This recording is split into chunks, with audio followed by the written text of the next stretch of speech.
February 14th, 1943, 6:15 a.m., Kasserine Pass, Tunisia. Sergeant James Holloway gripped the microphone of his SCR 508 radio in his right hand, watching through the commander's periscope of his M4 Sherman tank as German Panzer IV tanks emerged from the morning fog. His tank sat on the left flank of Baker Company's formation, 1st Tank Battalion, a mile south of the main pass. Holloway pressed the transmit button. Baker 2-1, I see 5 Panzers moving northeast. Range 1,200 yards. Request instructions. The response from Company Commander, Captain Robert Miller, came immediately, crystal clear despite the distance. Baker 2-1, received. Baker 2-3 and 2-4, move to Holloway's position. Coordinate fire on my command. Over the next 3 minutes, 3 American Shermans maneuvered into position, their commanders constantly exchanging information about ranges, angles, and enemy movements. The German tankers, meanwhile, had no idea that an attack by 3 tanks positioned over a mile apart was being coordinated against them. Their Telefunken radios, installed in only 20% of German tanks, operated at 10 watts and were limited to amplitude modulation, susceptible to interference and the desert's static discharges. Most German tanks had no radio at all and relied on flags or hand signals for communication. When Captain Miller gave the order to fire, 3 Shermans shot almost simultaneously. 2 German Panzers were hit in the first volley. What happened in the next 30 minutes at Kasserine Pass repeated itself on countless battlefields from Tunisia to Germany. American tanks, technically inferior to German Tigers and Panthers in armor and armament, systematically defeated them through an invisible advantage that German command would learn about too late.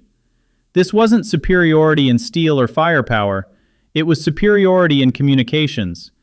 Every American Sherman tank carried the most advanced radio system of World War II, a capability that transformed tank warfare forever. The SCR 508 radio, installed in every American Sherman tank, represented a technological marvel of the 1940s. The system consisted of a BC 608 transmitter and BC 603 receiver, operating in the FM band with frequency modulation at 20 to 27.9 MHz. The transmitter produced 25 watts of power, more than double the power of standard German tank radios. But the true revolution wasn't in power, it was in the frequency modulation technology itself. Major Edwin Armstrong, the engineer who developed FM radio in 1933, created a system practically immune to atmospheric interference and static electricity, problems that plagued amplitude modulation. In North African conditions, where sandstorms generated massive static discharges, this difference was critical. German tank commanders reported their radio communications became virtually useless during sandstorms. American tankers continued coordinating attacks with crystal clarity. The SCR 508 incorporated a crystal-controlled frequency generator, technology that allowed the radio to maintain a stable frequency within 0.02% accuracy. This meant American tank radios could operate on dozens of different frequencies without interfering with each other. German radios, using less precise generators, were limited to a few frequencies and often experienced mutual interference. The system was designed for maximum ease of use. A tank commander could switch between 4 preset frequencies by turning a single switch. He could communicate with the company commander on one frequency, with other platoon tanks on the second, with infantry on the third, and have a backup channel on the fourth. The entire radio weighed 103 pounds and fit in a housing measuring 24 by 18 by 10 inches, mounted to the right of the commander in the Sherman's turret. The SCR 508's range was 10 to 15 miles depending on terrain, but with a more powerful antenna could be extended to 25 miles. This meant a tank battalion commander could coordinate movements of 50 or more tanks distributed across hundreds of square miles. Compare this to the German situation. A German Panzer division in 1943 had approximately 200 tanks. Of these, only about 40 had FUG-5 radios capable of two-way voice communication. These were platoon, company, and battalion commanders' tanks. The remaining 160 tanks had either receive-only FUG-2 radios or no radio at all. A tanker in a standard Panzer IV could hear orders from his commander, but couldn't respond or report what he saw. If he spotted enemy tanks on the flank, he had to rely on his platoon commander noticing his flag signals or seeing his tracer rounds. Even German FUG-5 radios that could transmit operated at only 10 watts and used amplitude modulation. Their range was 2 to 4 miles, less than half the American range. During intense combat, with engines running, guns firing, and explosions all around, German tankers reported they often couldn't hear radio transmissions even from half a mile away. Production was also a critical factor. By 1943, the United States was producing 2,000 SCR-508 radios per month. Galvin Manufacturing Corporation, which would later become Motorola, was the primary contractor. The company developed mass production technology for quartz crystals, a critical component of the frequency stability system. By war's end, over 50,000 SCR-508 sets had been produced. Germany, facing raw material shortages and destruction of production facilities by Allied bombing, struggled to produce enough radios even for command tanks. FUG-5 production in 1943 was approximately 800 units per month, less than half the American output. By 1944, as Allied bombing intensified, production dropped to 400 per month. The first major engagement where American radio superiority manifested itself occurred not at Kasserine Pass, but 3 days earlier, on February 11, 1943, at Sidi Bouzid. Lieutenant Thomas Hightower commanded a platoon of 5 Shermans in the 1st Armored Division. His platoon was part of the defensive perimeter around Sidi Bouzid, a small town in central Tunisia. Early on the morning of February 11th, German forces, including elements of the 21st Panzer Division, began an attack on American positions. Hightower saw the first German tanks at 6:30, emerging from the morning fog at approximately 2,000 yards. He immediately transmitted a message to his company commander and battalion headquarters, describing the enemy's composition, direction of movement, and approximate strength. Within 5 minutes, he received instructions from Battalion Commander Colonel Peter Haynes, who was coordinating the defense of the entire sector. Able 3, hold position. Baker Company is moving to your right flank. Charlie Company will establish an ambush on their withdrawal route. Confirm receipt. Hightower confirmed and relayed the information to the rest of his platoon tanks through the internal radio net. Every tank commander in his platoon knew exactly what was happening, what the overall tactical situation was, and what their role was in the developing battle. German tankers, meanwhile, operated in relative darkness. A German company commander could communicate with platoon leaders by radio, but the platoon leaders themselves could only communicate with their tanks through visual signals. When smoke and dust from battle filled the field, this communication completely broke down. Oberleutnant Kurt Meyer, commanding a Panzer IV platoon in that attack, later described the chaos in his war diary. "We moved to attack in tight formation, as taught in schools. But once combat began, I lost visual contact with half my tanks. I saw American tanks firing from 3 different directions, but couldn't determine whether my tanks were in position to attack or retreating. I signaled with flags, but no one responded. Radio was useless. Too much static and interference. I felt like a blind man trying to lead the death." The results were predictable. American tanks, coordinating their movements and fire through radio, systematically isolated and destroyed German tanks that couldn't effectively support each other. By day's end, the Germans had lost 14 tanks. The Americans lost 7, but most crews survived because they received timely withdrawal orders via radio. This engagement established a pattern that repeated throughout the North African campaign. German tanks, technically superior to American Shermans in armor and armament, consistently found themselves in tactically disadvantageous positions due to their inability to coordinate their actions. General Erwin Rommel, commander of the Africa Corps, quickly recognized the problem. In a report to Berlin dated February 18, 1943, he wrote, "American tank formations demonstrate a level of tactical coordination our forces cannot achieve with current communications equipment. Their ability to coordinate attacks by multiple companies across distances of several miles gives them a decisive advantage that compensates for the technical superiority of our tanks. Urgent improvement of our radio systems is required. But by February 1943, it was already too late. German industry, overburdened with producing tanks, aircraft, submarines, and countless other pieces of military equipment, couldn't allocate resources for large-scale re-equipment of armored forces with improved radios. Even if they could, developing and producing a system comparable to the SCR-508 would take years. At Kasserine, where American forces experienced one of their first major defeats of the war, radio still played a critical role. Despite tactical errors by American command and the superiority of German armored formations, American tank crews managed to organize an effective retreat precisely because of their ability to coordinate movements through radio. The German pursuit was less effective than it could have been because German commanders couldn't quickly coordinate movements of their dispersed forces. Captain Otto Carius, one of the most successful German tank aces of the war, later acknowledged this limitation in his memoir, Tigers in the Mud. "We had the better tanks, we had the better guns, we had the better armor, but the Americans could talk to each other. In tank combat, that often meant the difference between victory and defeat." To fully understand the revolution the SCR-508 represented, it's necessary to examine the technical details of the system and compare it with German equivalents. The SCR-508 consisted of several key components.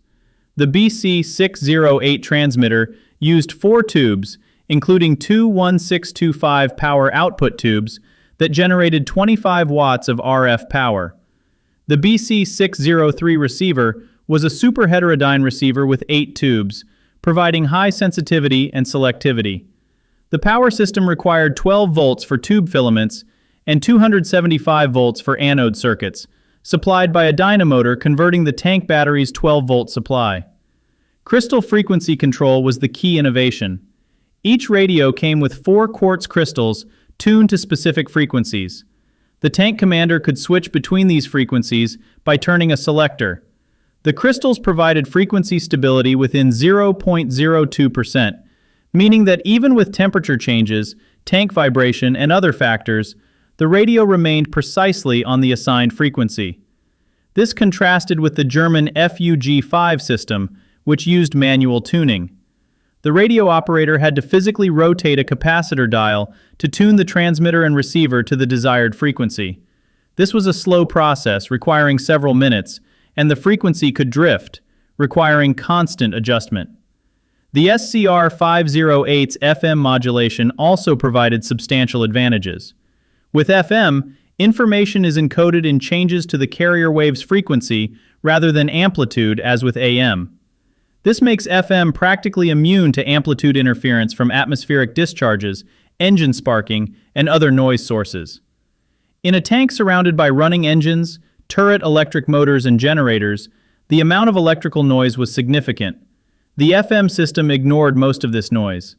The German FUG-5 used AM modulation, which was extremely sensitive to all these interference sources. German tankers reported they often had to stop the tank and shut down the engine to hear radio transmissions. In the middle of combat, this was impossible. The antenna system was also critical. The standard SCR-508 antenna was a 6-foot whip antenna mounted on the tank's rear. For extended range, a 12-foot antenna was used. The antenna was omnidirectional, meaning the tank could transmit and receive in all directions without needing to orient the antenna. German tank antennas varied, but were often less effective. Early Panzer IIIs and IVs used loop antennas mounted around the turret, which were vulnerable to damage and created dead zones in certain directions. The SCR-508 audio system included 2 sets of headphones and microphones, one for the tank commander and one for the driver. The commander used a throat microphone attached to his neck that picked up vocal cord vibrations directly. This allowed him to communicate even in the extremely noisy environment inside the tank during combat. German systems typically had only one set for the tank commander and used standard microphones that picked up significant background noise. Reliability was another critical factor. The SCR-508 was designed to operate in extreme conditions. All components were sealed against dust and moisture. The system was tested for vibration, shock, and extreme temperatures from -40 degrees Fahrenheit to +125 degrees Fahrenheit. Radios regularly operated in North African heat, Italian mountains, and Northern European winter conditions. German equipment, though high quality, often suffered reliability problems in extreme conditions. Components designed for European climate failed in African heat. Dust penetrated unsealed housings, causing failures. Finally, training was critical. American tankers received specialized training in operating and basic maintenance of the SCR-508. Every tank commander knew how to set up the system, replace a crystal, and diagnose common problems. Field manuals were clear and detailed. German tank crews received less specialized training in radio systems. Often only one crew member, a specially designated radio operator, fully understood the equipment's operation. If that person became a casualty, the tank effectively lost radio communication. American radio superiority wasn't merely a technical advantage, it enabled entirely new tactical approaches to tank warfare. One key innovation was the concept of the combat command, developed by American armored divisions. A combat command was a flexible task force, typically consisting of a tank battalion, motorized infantry battalion, artillery battalion, and supporting elements. The combat command commander, usually a colonel, could coordinate all these elements through radio in real time. During operations in Normandy in July 1944, Combat Command B of the 2nd Armored Division demonstrated the system's capabilities. The commander, Colonel Sidney Hines, coordinated an attack by 66 tanks, 800 infantrymen in half-tracks, and 18 self-propelled artillery pieces on German positions near St. Lo. The attack began at 500, before dawn. Hines, in his M4 command tank, had 3 radios: SCR-508 for communication with tank elements, SCR-528 for infantry communication, and SCR-610 for artillery and higher command communication. Through these systems, he could see the entire battlefield. At 5:17, the lead tank platoon commander reported German anti-tank guns on a hill ahead. Hines immediately ordered infantry to dismount and attack from the flank, while tanks provided suppressing fire. Simultaneously, he called for artillery preparation on the hilltop. All this coordination occurred in 4 minutes. At 5:45, another platoon commander reported German tanks moving toward their right flank. Hines redirected a reserve tank company to intercept them, while the main attack continued. The German counterattack was stopped before it could affect the main operation. By 8:30, the combat command had seized its objectives with minimal losses. German defenders, unable to coordinate an effective response due to disrupted communications, were defeated piecemeal. Contrast this with the German situation. A German Panzer division in 1944 theoretically had the same organizational flexibility as an American combat command. But in practice, their radio system limitations severely restricted their ability to coordinate complex operations. Hauptmann Heinz Guderian, a staff officer of the 116th Panzer Division, not to be confused with General Heinz Guderian, described the problem in an after-action report from August 1944. The American ability to coordinate tanks, infantry, and artillery in real time gives them an enormous advantage in mobile warfare. Our commanders must rely on messengers or physically move between elements for coordination, a process taking hours, not minutes. By the time a decision is made and transmitted, the tactical situation has often changed radically. Another tactical innovation made possible by radio was the concept of reconnaissance by fire. American tank platoons could patrol aggressively, knowing that if they encountered superior forces, they could immediately call for reinforcements via radio. This allowed them to maintain contact with the enemy and provide continuous intelligence. German tank platoons, most of whose tanks couldn't communicate, were forced to act more cautiously. If they encountered superior forces and separated, individual tanks couldn't call for help or coordinate their withdrawal. American tank doctrine also evolved to exploit the radio advantage. The concept of move, shoot, and communicate became central. Tank platoons were trained to constantly maneuver, use terrain, and coordinate their fire while maintaining voice contact throughout. German tank doctrine, developed in an era when radios were rare, emphasized more rigid formations and visual signals. Even when better radios became available, this doctrinal legacy limited their effectiveness. The impact of radio superiority extended beyond tactical and technical factors. It had a profound psychological effect on both American and German tankers. For American crews, knowing they could call for help at any time, contact command, or warn comrades of danger provided an enormous sense of security. They weren't isolated on the battlefield. They were part of a network, part of a coordinated whole. Sergeant Clarence Smoyer, a tank commander from the 3rd Armored Division, described this feeling in a letter home in October 1944. Knowing I can just press a button and talk to the captain, or to the guys in the platoon, it gives me confidence. Even when it gets scary, when shells are falling around us, I know I'm not alone. I can hear my friends' voices. We can help each other and warn about dangers.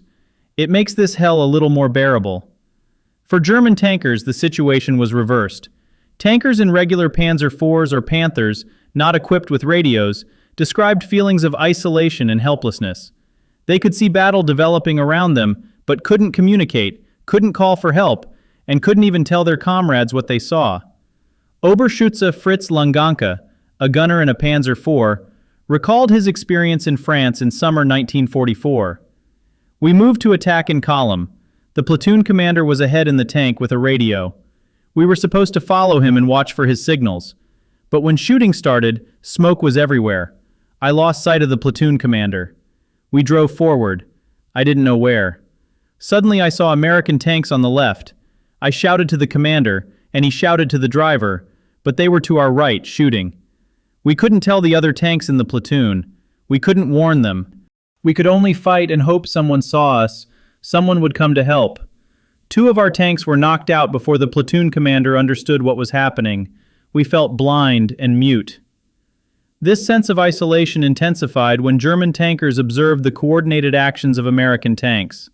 They could see American Shermans maneuvering in perfect synchronization, appearing to anticipate each other, responding to threats almost instantaneously. German tankers knew their opponents were communicating by radio, but didn't understand the full extent of this advantage. The psychological impact was particularly evident in night operations. American tank units could coordinate night maneuvers using radio to maintain contact and prevent collisions between friendly elements. German units, relying on visual signals, were severely limited in their ability to operate at night. During Operation Cobra in late July 1944, the American 2nd Armored Division conducted a 30-mile night march through German lines. The entire operation was coordinated via radio. Tanks moved in darkness with lights out, commanders navigating by compass and map, constantly communicating to maintain formation and avoid ambushes. German defenders, caught off guard by this nighttime breakthrough, couldn't organize an effective response. Their tank reserves couldn't be quickly mobilized and coordinated in darkness.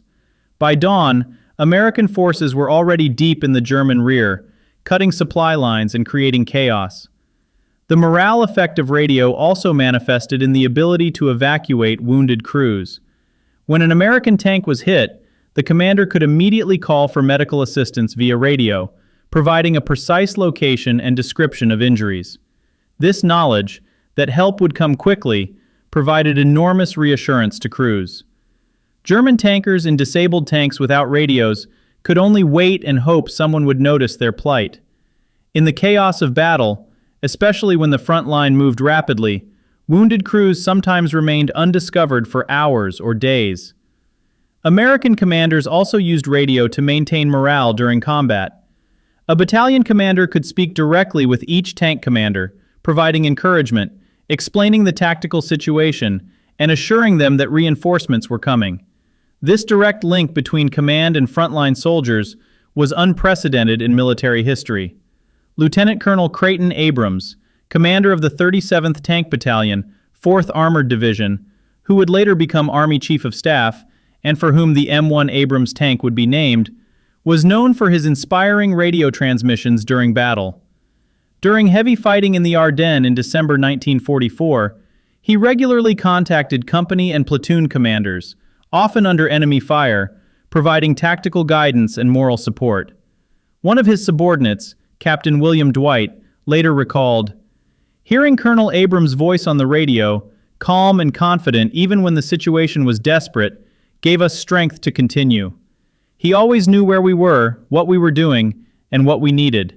It wasn't an impersonal order from above, it was a personal conversation with a commander who genuinely cared whether we survived." By 1944, German High Command fully recognized the scale of their communications deficiency. Attempts were made to correct the situation, but it was already too late. In early 1944, the Wehrmacht began producing the improved FUG-8 radio, intended to replace the obsolete FUG-5. The FUG-8 had increased transmitter power of 20 watts, still less than the American 25 watts, and improved receiver design. But production was slow. German industry, devastated by Allied bombing and suffering from critical raw material shortages, struggled to produce even basic components. Moreover, even the improved FUG-8 still used amplitude modulation and manual frequency tuning. Germany simply lacked the production capacity for mass-producing the quartz crystals necessary for a frequency stability system comparable to the American one.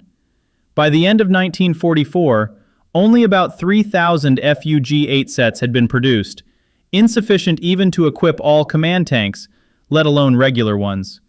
Most German tanks continued using the obsolete FUG-5 or had no radio at all until the war's end. There were also attempts at tactical adaptation. Some German tank commanders tried to compensate for the lack of radio communication with stricter formation discipline and advanced planning. The idea was that if every tank knew beforehand what to do in each situation, the need for communication during combat would decrease. This worked in theory, but failed in practice. Tank combat is too chaotic and unpredictable. No plan survives contact with the enemy. Flexibility and the ability to adapt to changing conditions matter more than rigid adherence to a plan. American tank commanders, meanwhile, continued refining their radio use. By 1945, they had developed sophisticated tactics that would have been impossible without advanced communications. One such tactic was the swarm attack. Instead of attacking in frontal formation, American tank platoons maneuvered independently, using terrain for cover and constantly communicating to coordinate their movements. They attacked from multiple directions simultaneously, creating a dilemma for German defenders. A German tank could effectively defend against attack from one direction by turning its heavy frontal armor toward the threat.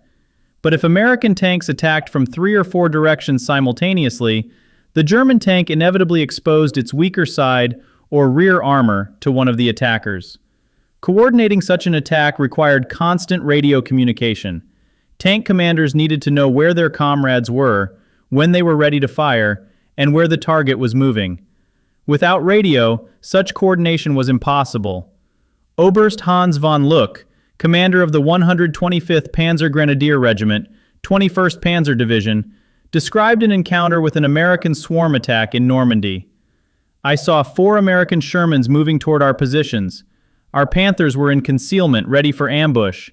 I expected the Americans to attack in line as usual. Instead, they split up. 2 tanks went left, 2 right. They used every fold of terrain, every bush. They moved as if they knew exactly where our tanks were. Later I realized they were communicating by radio, coordinating their movements. By the time my Panthers opened fire, the Americans were on all sides. We knocked out 2 but lost 3 Panthers. The Americans concentrated fire, all shooting at one Panther, then switching to the next. This wasn't luck. This was coordination." Another tactical innovation was using radio to coordinate with air support. By 1944, American tank units regularly worked with P-47 Thunderbolt fighter bombers. Tank commanders could communicate directly with pilots via radio, directing them to targets and coordinating joint attacks. During the breakout from Normandy in August 1944, Combat Command A of the 3rd Armored Division coordinated a massive attack supported by 16 P-47s. The commander, Brigadier General Truman Boudinot, personally spoke with the lead pilot, describing the locations of German tanks and anti-tank guns. The P-47s attacked first, suppressing German defenses, and then American tanks attacked under air cover. The entire operation was synchronized to the minute via radio communication. The result was devastating. The German defensive line was breached with minimal American losses. German forces also had air support, at least early in the war, but coordination between ground and air forces was far less effective. Communication between tank units and the Luftwaffe typically went through division or corps headquarters, a process taking hours. By the time air support arrived, the tactical situation had often completely changed. The ultimate demonstration of American radio superiority occurred during the Battle of the Bulge in December 1944 through January 1945. The German offensive began on December 16, 1944, in the dense forests of the Ardennes, a region on the Belgium-Germany border. German command chose this time and place specifically. Winter weather precluded Allied air support, and the dense forests and narrow roads limited maneuverability, theoretically neutralizing American tank superiority. The first days of the offensive were catastrophic for American forces. Caught by surprise, many units were surrounded or cut off. But even in the chaos of retreat, American radio communication provided a critical advantage. Isolated American units could report their position and enemy composition and request support. Command could coordinate counterattacks and organize defense of key points. Without radio, the chaos would have been complete. Retreat would have turned into rout. Lieutenant Colonel Creighton Abrams and his 37th Tank Battalion were part of the force sent to break through to surrounded American troops in Bastogne. The route to Bastogne went through fortified German positions, snow-covered forests, and mined roads. Abrams coordinated his battalion's movement through a series of radio transmissions to his company and platoon commanders. When forward elements encountered resistance, they immediately reported by radio. Abrams redirected other elements for flanking attacks or called for artillery support. The entire operation was improvisation, adaptation to constantly changing tactical situations. It would have been impossible without constant radio communication. On December 26, 1944, lead tanks of the 37th Battalion reached Bastogne, breaking the German blockade. The first word transmitted by radio into Bastogne from the relieving force was simple: "We're here." For German forces in the Ardennes, their communications deficiencies were critical. The German offensive relied on speed and surprise. The plan required rapid seizure of key road junctions and bridges before Americans could organize a defense. But executing this plan required careful coordination of multiple tank and infantry columns moving along a limited road network in poor weather conditions. German command quickly discovered their communication systems were inadequate for this task. Columns lost contact with each other. Commanders didn't know where other elements of their divisions were. Traffic jams developed because there was no way to coordinate movement. Obergruppenführer SS Joseph Sepp Dietrich, commanding the 6th SS Panzer Army, the main force of the German offensive, later admitted to American interrogators, "We lost control of the offensive in the first 48 hours. I didn't know where my divisions were. Division commanders didn't know where their regiments were.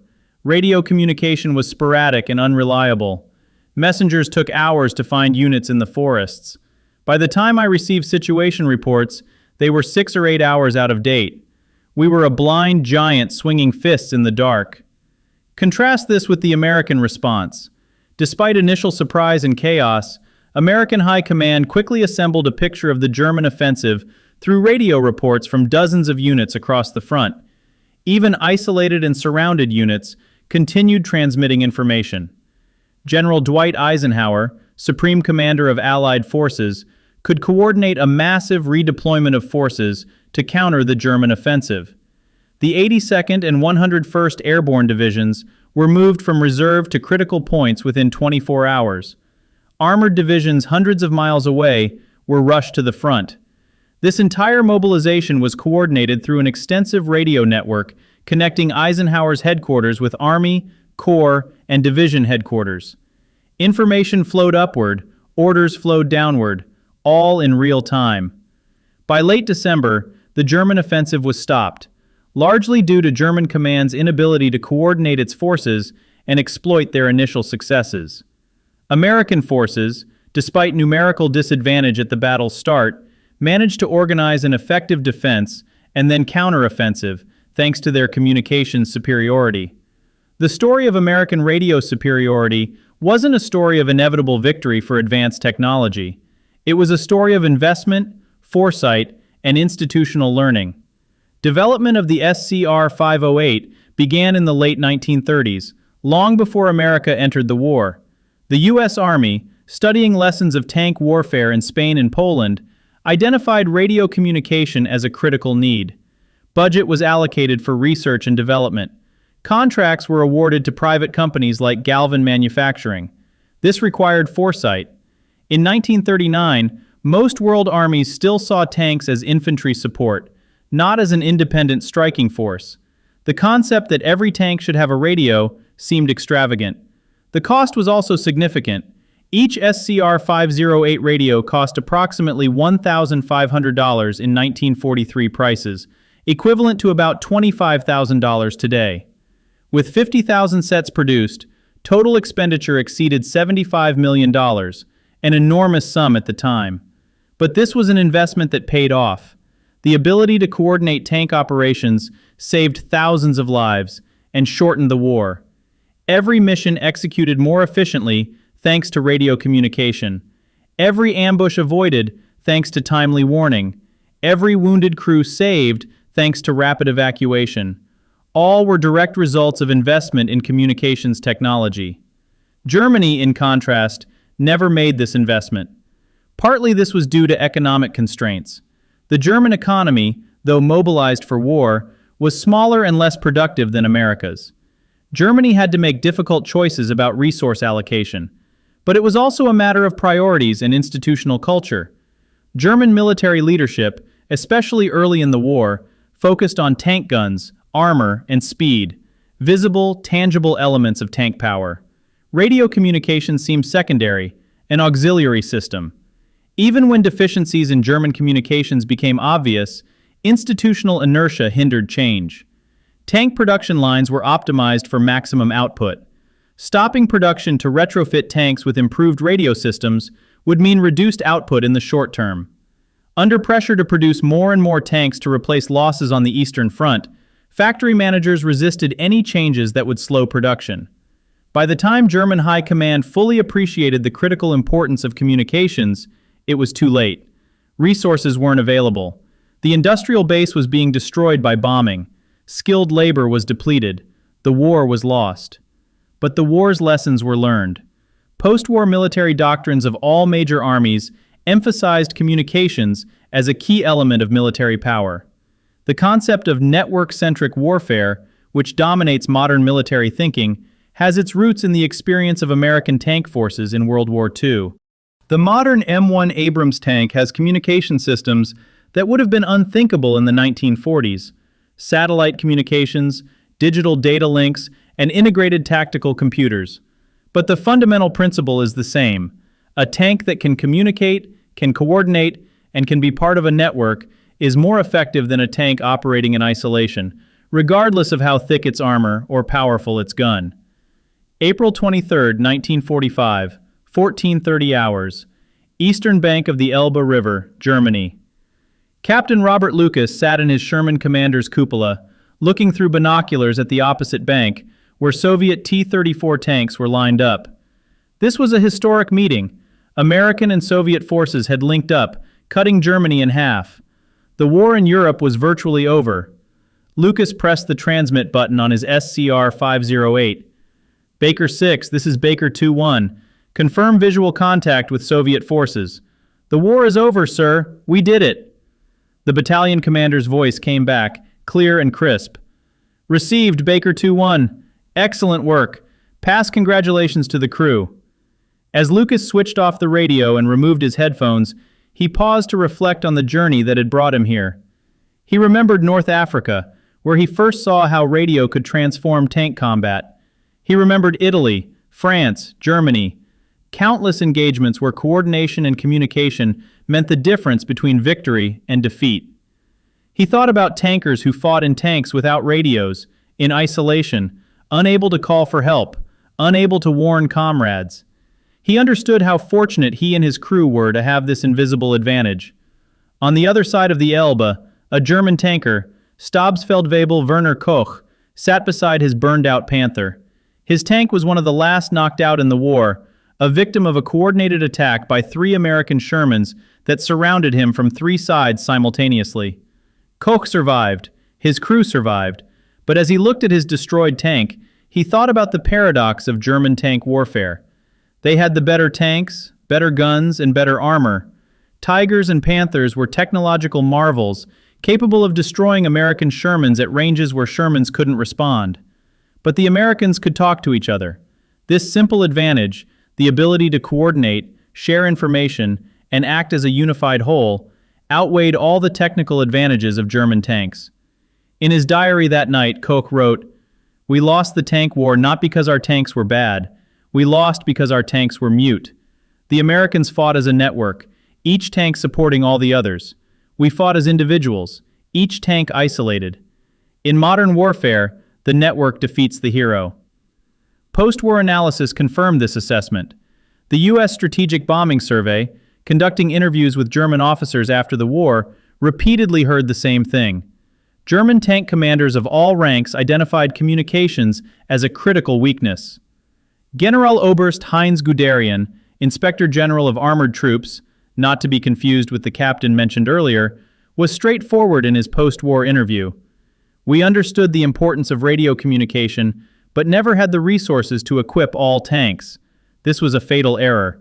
The Americans proved that tank warfare isn't just about armor and firepower. It's coordination, communication, and the ability to act in concert. We learned this lesson too late." The numbers tell the story. Throughout the war, American tank forces suffered significant losses. Thousands of tanks destroyed, thousands of tankers killed. But the loss ratio constantly improved. By 1945, American tank units regularly achieved favorable loss ratios even against technically superior German tanks. In Normandy from June to August 1944, American forces lost approximately 1,500 tanks. German forces lost approximately 1,300 tanks.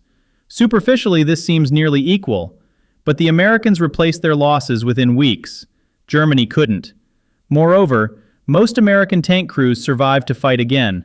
Many German crews died in their tanks, unable to call for help, unable to coordinate withdrawal. By war's end, American armored divisions regularly achieved loss ratios of 3-to-1 or better. 3 German tanks destroyed for every American tank lost. This wasn't because American tanks suddenly became better armored or armed. It was because American tankers learned to use their communications superiority for maximum effectiveness. The legacy of the SCR-508 extends far beyond World War II. It demonstrated that in modern warfare, the ability to communicate and coordinate is as important as firepower or protection. The invisible network connecting American tanks proved more powerful than the thickest armor or largest gun. In the end, it wasn't steel that won the tank war. It was voices in the dark, commanders coordinating across miles of battlefield, and crews knowing they were never truly alone. That lesson remains as relevant today as it was in 1945.